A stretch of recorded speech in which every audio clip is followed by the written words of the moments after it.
চৰকাৰী কৰ্মচাৰীসকলৰ বাবে জনাব বিচাৰিছোঁ এটা ডাঙৰ খবৰ। কৰ্মচাৰীসকলৰ দৰমহা বৃদ্ধিক লৈ আহিছে এই গুৰুত্বপূৰ্ণ খবৰ। দৰমহা পেঞ্চন বৃদ্ধিৰ ডাঙৰ খবৰ যে জানুৱাৰীৰ পৰা বৃদ্ধি পাব দৰমহা পেঞ্চন। কৰ্মচাৰীলৈ 10টাকৈ ডাঙৰ আপডেট আহি পৰিছে। সবিশেষ আপোনালোকক জনাব বিচাৰিছোঁ। ভিডিঅ'টো প্ৰথমৰ পৰা শেষলৈকে চাই থাকিব। চৰকাৰী কৰ্মচাৰী আৰু পেঞ্চনাৰসকলে দীৰ্ঘদিন ধৰি এটা কথা আলোচনা কৰি আহিছে, সেয়া হ'ল অষ্টম দৰমহা আয়োগ। সকলোৰে একেই প্ৰশ্ন যে তেওঁলোকৰ দৰমহা কেতিয়া বৃদ্ধি হ'ব বা নতুন পেঞ্চন কেতিয়া পাব। ছ'চিয়েল মিডিয়াত বিভিন্ন দাবী উত্থাপন কৰি আহিছে কৰ্মচাৰীসকলে। কোনোৱে কয় যে বৃদ্ধি পোৱা দৰমহা জানুৱাৰী মাহত লাভ কৰিব, আন কোনোৱে কয় যে মৰগীয়া বানজ বন্ধ হ'ব পাৰে।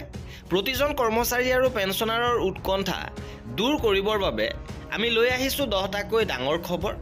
অষ্টম দৰমহা আয়োগক লৈ এই 10টা ডাঙৰ আপডেট আহিছে। চৰকাৰে অষ্টম দৰমহা আয়োগক অনুমোদন জনাইছে যদিও প্ৰতিবেদন দাখিল কৰিবলৈ প্ৰায় 18 মাহ সময় লাগিব। অৰ্থাৎ 2026 চনৰ জানুৱাৰী মাহত বৰ্ধিত দৰমহা তৎক্ষণাত কাৰ্যকৰী নহ'ব, বৰঞ্চ প্ৰতিবেদন দাখিল কৰাৰ পাছতহে কাৰ্যকৰী হ'ব। খবৰ অনুসৰি যদি অষ্টম দৰমহা আয়োগ গ্ৰহণ কৰা হয় তেন্তে 26 চনৰ 1 জানুৱাৰীৰ পৰা নতুন দৰমহা কাৰ্যকৰী হ'ব পাৰে, যদিও সেই ধন তৎক্ষণাত আপোনাৰ একাউণ্টত জমা নহ'ব। কৰ্মচাৰীসকলে অলপ বেছি সময় অপেক্ষা কৰিব লাগিব, কিয়নো বৰ্ধিত দৰমহা আৰু বকেয়া ধন সম্পূৰ্ণ প্ৰতিবেদন দাখিল কৰি চৰকাৰে অনুমোদন দিয়াৰ পাছতহে লাভ কৰিব। ছ'চিয়েল মিডিয়াত একাংশ লোকে দাবী কৰিছে যে অষ্টম দৰমহা আয়োগে ডিয়াৰনেছ এলাৱেঞ্চ দিয়ে আৰু ঘৰ ভাড়া ভাত্তা HR-এ স্থায়ীভাৱে বন্ধ কৰি দিব। অৱশ্যে চৰকাৰে স্পষ্টকৈ উল্লেখ কৰিছে যে এনে নহ'ব, DA আৰু HR-এ পূৰ্বৰ দৰে পাই থাকিব। বহু লোকে ছ'চিয়েল মিডিয়াত শ্বেয়াৰ কৰিছে যে অষ্টম দৰমহা আয়োগে মৌলিক দৰমহাৰ সৈতে ডিয়াৰনেছ এলাৱেঞ্চ একত্ৰিত কৰিব, কিন্তু চৰকাৰে স্পষ্টকৈ উল্লেখ কৰিছে যে তেনে কোনো পৰিকল্পনা নাই, কোনো প্ৰস্তাৱ দিয়া হোৱা নাই। কৰ্মচাৰীসকলৰ বাবে DA আৰু পেঞ্চনাৰসকলৰ বাবে DR প্ৰতি 6 মাহৰ মূৰে মূৰে পূৰ্বৰ দৰে বৃদ্ধি পাই থাকিব। এইবোৰৰ কোনো হ্ৰাস বা পৰিৱৰ্তন নহ'ব, এইবোৰ প্ৰতি 6 মাহৰ মূৰে মূৰে সংশোধন কৰা হ'ব। যদিহে অষ্টম দৰমহা আয়োগ কাৰ্যকৰী হয় তেন্তে সমগ্ৰ দেশতে প্ৰায় 50 লাখ কেন্দ্ৰীয় চৰকাৰৰ কৰ্মচাৰী আৰু 65 লাখ পেঞ্চনাৰৰ দৰমহা আৰু পেঞ্চন দুয়োটাতে যথেষ্ট বৃদ্ধি হ'ব। ইপিনে ফিটমেণ্ট ফেক্টৰে এই ক্ষেত্ৰত গুৰুত্বপূৰ্ণ ভূমিকা পালন কৰিব। সপ্তম দৰমহা আয়োগত ই আছিলে 2.57, এতিয়া অষ্টম দৰমহা আয়োগত ফিটমেণ্ট ফেক্টৰ 2.86 বা তাতকৈ বেছি বৃদ্ধি হ'ব পাৰে বুলি খবৰ ওলাইছে।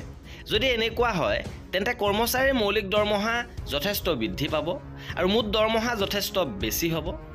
অষ্টম দৰমহা আয়োগৰ অধীনত দৰমহা আৰু পেঞ্চন বৃদ্ধিৰ সন্দৰ্ভত এতিয়ালৈকে চৰকাৰে কোনো চৰকাৰী তথ্য প্ৰকাশ কৰা নাই, কিন্তু অতীতৰ ধাৰাসমূহৰ ভিত্তিত বেছিভাগ কৰ্মচাৰীৰ দৰমহা আৰু পেঞ্চন 30ৰ পৰা 34% বৃদ্ধি পাব পাৰে। তদুপৰি নতুন মৌলিক দৰমহাৰ ক্ষেত্ৰতো ডিয়াৰনেছ এলাৱেঞ্চ আৰু ডিয়াৰনেছ ৰিলিফ প্ৰয়োগ কৰা হ'ব, যাৰ ফলত সামগ্ৰীৰ সুবিধা অধিক বৃদ্ধি পাব। ডিয়াৰনেছ এলাৱেঞ্চ আৰু ডিয়াৰনেছ ৰিলিফৰ সূত্ৰটো অতি সহজ।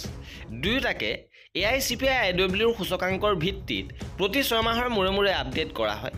এই একে পদ্ধতি অষ্টম দৰমহা আয়োগৰ পিছতো চলি থাকিব, কোনো পৰিৱৰ্তন নহ'ব। আটাইতকৈ ভাল কথাটো হ'ল DA-DR-ৰ হাৰ সদায় সমানে ৰখা হয়, গতিকে পেঞ্চনাৰসকলে কৰ্মচাৰীৰ দৰে সুবিধা লাভ কৰিব। 2026 চনৰ জানুৱাৰীত যেতিয়া নতুন দৰমহা আৰু পেঞ্চনৰ হাৰ কাৰ্যকৰী হ'ব তেতিয়া সেই তাৰিখৰ পৰা প্ৰতিবেদন চূড়ান্ত আৰু প্ৰদান নোহোৱালৈকে পূৰ্বৰ সকলো মাহৰ বকেয়াও একেলগে প্ৰদান কৰা হ'ব। অৰ্থাৎ কৰ্মচাৰী পেঞ্চনাৰসকলে একেলগে একাউণ্টত যথেষ্ট পৰিমাণৰ ধন লাভ কৰিব। আৰু এয়া আছিলে অষ্টম দৰমহা আয়োগ সন্দৰ্ভত শেহতীয়াকৈ প্ৰকাশিত কেইটামান গুৰুত্বপূৰ্ণ খবৰ।